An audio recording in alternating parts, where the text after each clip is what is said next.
Bom, vamos voltar aí ao nosso século XVI e XVII e vamos falar agora sobre a centralização do poder. A centralização do poder ela ocorre em contraposição àquela descentralização feudal.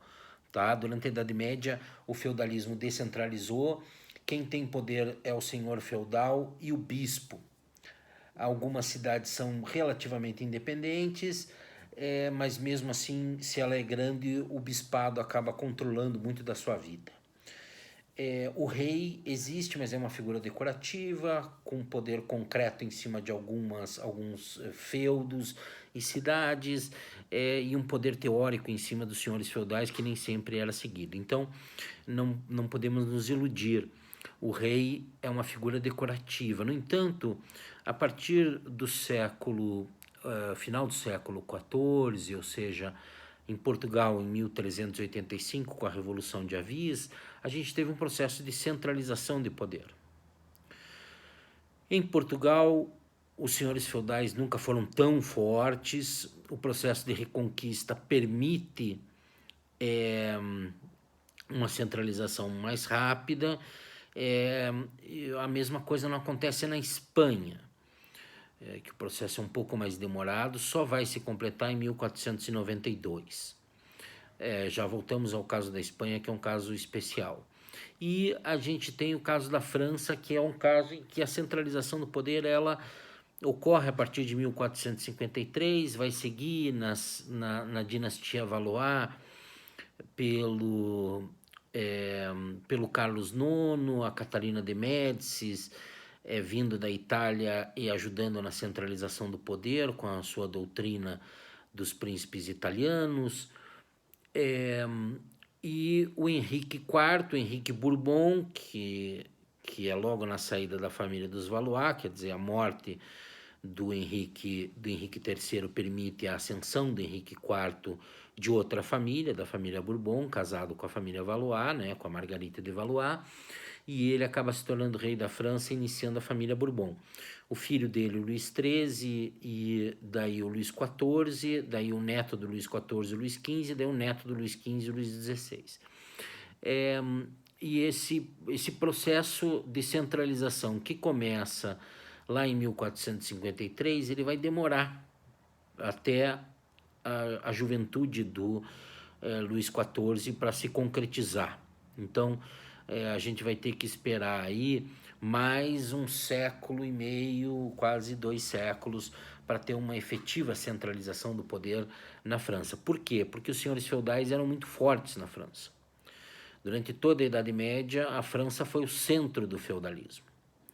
Por outro lado, a Itália, ela é um caso muito interessante, a Itália, porque a Itália ela passa por um processo de centralização, mas não existe um governo único. Os processos de centralizações eles ocorrem dentro das cidades e das pequenas províncias principescas ou republicanas da Itália.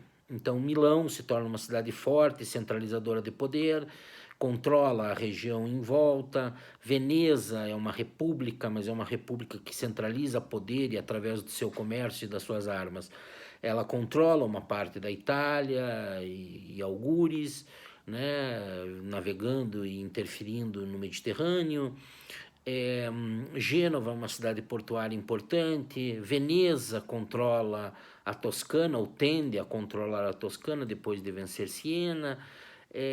Roma é uma cidade papal, com os estados papais em volta, e ele também vai passar por um processo de centralização. O Papa tinha, em um determinado momento da Idade Média, não tinha tanto poder, e ao longo desse processo do século XV e ao longo do século XVI, o Papa vai centralizar o poder sobre as regiões próximas dos estados papais, né? Se a gente for ver o governo do Alessandro Borgia e do Júlio de la Rovere, ou seja, o Júlio II, né? Do Leão X, Leão Médici, o Papa Médici, a gente vai ver um processo de centralização do poder, de militarização do Vaticano, e o Vaticano se torna, principalmente na mão do Júlio II, uma força militar que reconquista diversas cidades, submete-as efetivamente, e coloca o Papa como um jogador, um player, como se diz, internacional de peso militar, inclusive, tá? E isso é importante para a gente entender a dinâmica desse momento, que é quando a reforma protestante surge. O papado também está num processo de ascensão. Então, esse poder papal ele vai se manter sobre as áreas católicas, ainda que cada vez os reis tenham mais força, tirando o poder dos aristocratas e tirando o poder do papado, né? Mas dentro dos estados papais e dentro da Igreja Católica, a figura do Papa também centraliza poder. Então, se Portugal foi antes, se a França passou por um processo complicado, se a Itália estava tendo as suas concentrações de poder em cidades isoladas, nós temos um caso interessante no caso da Inglaterra, onde a centralidade do poder ela ocorre depois da Guerra dos 100 Anos. Existe uma derrota inglesa, depois de várias vitórias durante o processo, os ingleses perderam no final. Isso desmembrou a sociedade inglesa, nós tivemos uma guerra civil, que é chamada Guerra das Duas Rosas, que durou 30 anos e que ceifou parte considerável da aristocracia inglesa.